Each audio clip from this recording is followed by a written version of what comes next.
E aí, meus queridos, tudo bem com vocês? Gente, hoje a gente tá aqui para relembrar os principais pontos de tudo que a gente vem observando sobre essa unidade aí, que vai desde como o Brasil estava ocupado, né, como eram as relações entre as outras tribos indígenas, entre os troncos culturais indígenas, antes da chegada dos portugueses. A gente vai falar sobre, falamos já, né, sobre a chegada dos portugueses, como foi esse primeiro contato e como a partir daí as relações comerciais e a colonização do Brasil teve início, né? Como é que essa administração colonial no Brasil começou a ser formada. Lá nas primeiras ideias a gente já tinha falado sobre troncos culturais diferentes, como essas tribos estavam dispersas pelo território brasileiro. Vimos principalmente que o primeiro grupo indígena que vem entrar em contato com os portugueses são os Tupi-Guarani, então que é um grupo mais pacífico, era um grupo mais sociável, então os portugueses deram essa sorte aí de encontrar com esses grupos. A gente viu dentro desse contato, dentro dessa relação entre os dois grupos, né, europeus e os nativos, indígenas nativos, que essa relação foi até amigável inicialmente, os índios estavam dispostos ao contato, os portugueses aproveitaram disso, os índios acabaram trabalhando junto com os portugueses no sentido de encontrar pau-brasil e de fazer eles conhecerem melhor o território, e que essa relação ela só vai sofrer modificações um pouco mais para frente, quando os indígenas perceberam que, de fato, o tipo de trabalho que estava sendo empregado em cima deles era forçado, um tipo de escravidão, e principalmente quando outros grupos indígenas começam a entrar em contato com os portugueses, já ali naquele período em que os portugueses estavam já adentrando, né, para conhecer o interior do território brasileiro. Quando desse primeiro encontro, a gente viu isso e a história do Brasil começa a contar isso e o encantamento dos portugueses pelo Brasil através de um ponto muito importante que a gente usou dele aqui, inclusive, para analisar, que foi a Carta de Pero Vaz de Caminha. Na Carta de Pero Vaz de Caminha, ele descreve, né, tipo, como os índios estavam aqui, como eles se comportaram, a forma com que eles viviam, como o local era bonito, as riquezas naturais, tudo está descrito ali, e principalmente como foi esse primeiro contato entre portugueses e indígenas. Então, vale muito a pena vocês pegarem agora aí, dar uma olhada novamente ali naquela carta, que é o ponto de partida de toda a produção literária, cultural que existe aqui no Brasil a partir da chegada dos portugueses, tá? Vamos já lembrar aqui que foi muito difundida pelos portugueses lá fora essa ideia de que o Brasil era selvagem e de que não existia uma sociedade, uma civilização desenvolvida, já existia cultura, já existia muita coisa sendo desenvolvida aqui. Desde artes à escrita, a línguas, comunidades muito desenvolvidas, sim, né? Mas aí, para a história, as comunidades europeias estavam num estágio de avanço e organização que, em alguns momentos, já estava muito à frente das comunidades que existiam aqui no Brasil, e por isso, deu no que deu.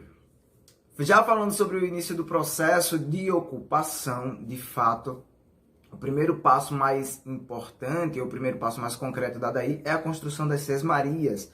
Vamos relembrar aqui alguns conceitos. As sesmarias eram aqueles entrepostos comerciais, né, os galpões, que serviam para acumular ali as riquezas naturais que eles iam retirando daqui do território brasileiro para levar para Portugal. E aí quem trazia, quem ia lá nas florestas, colher principalmente o pau-brasil nesse primeiro estágio, mas também ervas, frutas, a própria água doce, ensinando a deixar, eram os próprios índios. Os índios trabalharam junto com os portugueses nesse primeiro momento. Já no momento mais para frente, algumas décadas depois, outras nações europeias começaram a querer vir para o Brasil porque começaram a saber que tinha muita riqueza natural aqui para ser explorada. Então essas marias ganham outro ponto, assim, elas ganham uma importância, um objetivo maior, que era cuidar ali do litoral, para evitar que outras nações entrassem.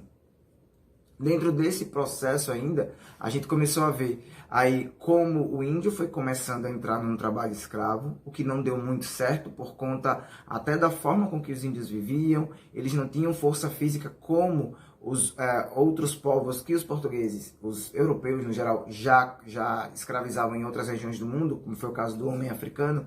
Então acabou que no Brasil houve essa troca, tanto pelo trabalho, quanto porque aqui a Igreja Católica veio em nome dos índios para tentar catequizar e criar um novo público para a igreja que passava por momentos mais difíceis ali na Europa, com as reformas protestantes que estavam acontecendo. Por que era necessária a mão de obra escrava aqui? Porque aqui no Brasil foi implantado um sistema, tremeu a câmera, um sistema chamado de plantation. O que é o plantation? O plantation é um, né, dos mecanismos inventados aí no mercantilismo europeu para tentar fazer com que os estados absolutos, os estados nacionais lá da Europa continuassem conseguindo produzir. Né? Um dos mecanismos é justamente o colonialismo, e é assim que o Brasil entra aí nesse contexto histórico. O outro mecanismo era produzir riqueza a partir da riqueza natural encontrada nessas colônias. Então o Brasil se tornou colônia, já tem as riquezas naturais, como é que a gente vai usar da melhor forma possível essas riquezas naturais? Era assim que pensavam os portugueses. Então o plantation ele é um sistema baseado em 2 pontos, monocultura e trabalho escravo. Um único produto agrícola ele vai ser escolhido, selecionado para aquela região. No caso do Brasil, o plantation começa a partir de quando vem a cana-de-açúcar. A cana-de-açúcar é trazida para o Brasil. Temos aí grandes nomes associados a este período, vale a pena relembrar, né? Tomé de Souza, um deles. E aí, para manter o trabalho, a gente precisa de pessoas para trabalhar na lavoura. Como é que ia pagar uma grande quantidade de trabalhadores para manter hectares de plantação de cana-de-açúcar? Não pagando. É assim que ia ser rentável, escravizando e colocando as pessoas para trabalhar de forma de trabalho escravo. Foi o que aconteceu com os africanos, que começaram a ser trazidos para o Brasil porque eles já sabiam trabalhar na lavoura da cana-de-açúcar, porque já existia lá em algumas ilhas africanas a lavoura de cana-de-açúcar.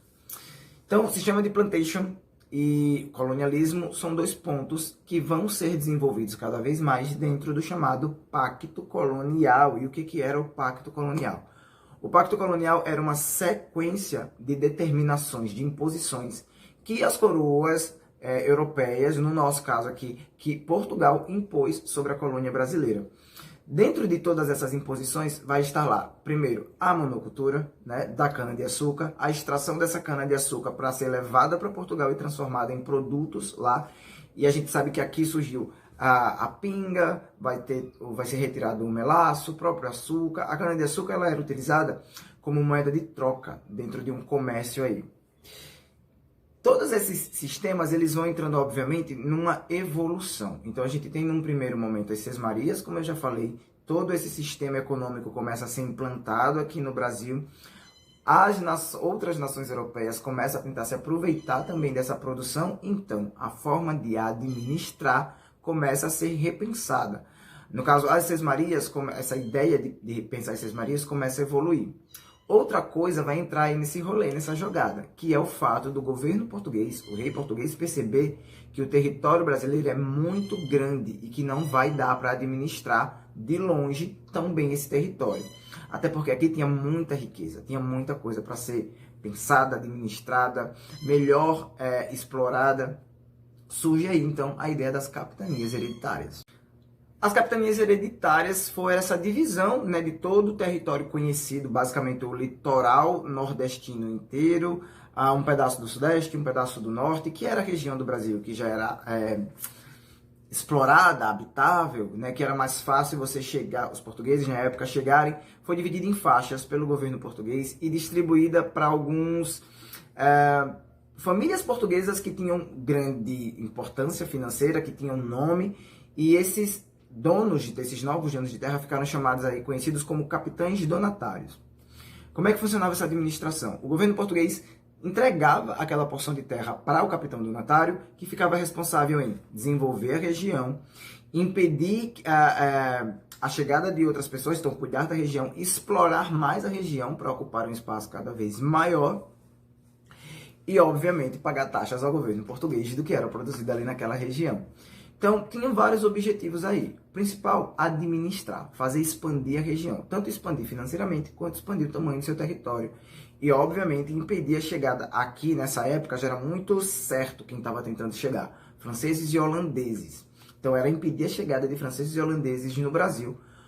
Então, agora, dividido em capitanias hereditárias, existia uma facilidade maior para observar o litoral, né? Que é por onde essas pessoas, outras nações europeias estavam chegando por aqui. Porém, algo vai começar a dar um pouco errado aí, porque os capitães donatários começaram, parece que, a enganar o governo português. Então, as taxas que chegavam de pagamento lá para o governo português não pareciam bater ali com o tamanho de quantidade de carga que era produzida e exportada. Então, foi se criando ali mecanismos para tentar, como é que eu posso dizer, avaliar, né? Tentar ver o que estava acontecendo. Então, percebeu-se aí que existia um desvio de dinheiro, um desvio de taxas e, a partir daí, pensa-se, então, a mudar a forma de governar. O governo geral nasce aí. O governo geral brasileiro foi essa tentativa agora do governo português colocar aqui alguém para supervisionar todas as produções. Então, a partir daí, os capitães donatários não tinham mais toda essa independência, as capitanias hereditárias não tinham mais toda essa independência. Vale lembrar que nessa primeira fase aqui, né, na formação das capitanias hereditárias, 2 capitanias vão despontar aí como grandes produtoras. As outras não deram muito certo, não produziam tanto, não rendiam muito dinheiro. Holandeses e franceses continuavam chegando no território brasileiro, então parecia que a coisa não tinha sido um plano muito bom. Mas a capitania de, atualmente, Pernambuco e São Vicente, que hoje é São Paulo, prosperaram. Elas produziam bastante. Inclusive, Pernambuco chegou a uma época ali de ser a melhor, tipo, a mais rica, que mais produzia, né? A capitania que estava ali como exemplo para as outras. No início do governo geral, agora começa a se pensar uma administração unificada. Então, teríamos, né, obviamente, as pessoas, os administradores secundários, mas teríamos um governador geral. Esse se reportaria direto lá para o governo português. Então, teríamos um olho do rei, de fato, aqui. Com a chegada do governo geral, também outros mecanismos vão começar a ser inventados. É dentro desse período que nasce, então, a sociedade açucareira. A cana-de-açúcar já tinha se tornado, nessa época, o produto agrícola mais importante, era o que mantinha o status da colônia brasileira de melhor colônia, tipo, a maior produtora. A colônia brasileira chegou a ser a maior exportadora de açúcar do mundo nessa época, ultrapassando aí outras nações. Portugal, dessa forma, conseguia ultrapassar outras nações como Holanda e Inglaterra, que sempre despontaram na frente ali como exportadoras de produtos agrícolas. A Holanda faz uma associação com Portugal, inclusive, nessa época, porque toda a tecnologia daquela época para transformar a cana-de-açúcar em melaço, em outros produtos, era muito cara para Portugal bancar sozinha. Os holandeses tinham a técnica e os holandeses tinham dinheiro para investir, então foi feito um acordo. Os holandeses vêm para o Brasil e ajudam a desenvolver. Nesse sistema, nesse período aí de desenvolvimento entre portugueses e holandeses trabalhando aqui unificados, se forma a nossa, já falada aqui, sociedade açucareira, a sociedade do açúcar, que se dividia, a estrutura onde se habitava se dividia em 3 partes. A casa grande, onde moravam as pessoas ricas, o engenho, onde se trabalhava a cana-de-açúcar, e a senzala, onde moravam os escravos. Vale lembrar que a casa grande, ela acaba se tornando tanto o centro das relações sociais quanto das relações financeiras. Porém, todo esse sistema necessitava extremamente, do trabalho da mão de obra escrava. Então, a senzala acabava sendo o ponto de sustento de toda essa sociedade. Relembramos aqui rapidamente todos os pontos mais importantes, mas eu aconselho vocês a darem uma olhada, mais uma vez, nos vídeos passados, porque todos esses pontos colocados aqui num vídeo só foram trabalhados isoladamente, mais detalhadamente, em 5 vídeos, né? Uma sequência de 5 vídeos curtos, que vai variar aí entre 10 e 15 minutos. Então vão lá, reassistam, relembrem, né? Para vocês se prepararem para a avaliação, que já vai acontecer semana que vem. Até a nossa próxima aula e tchau!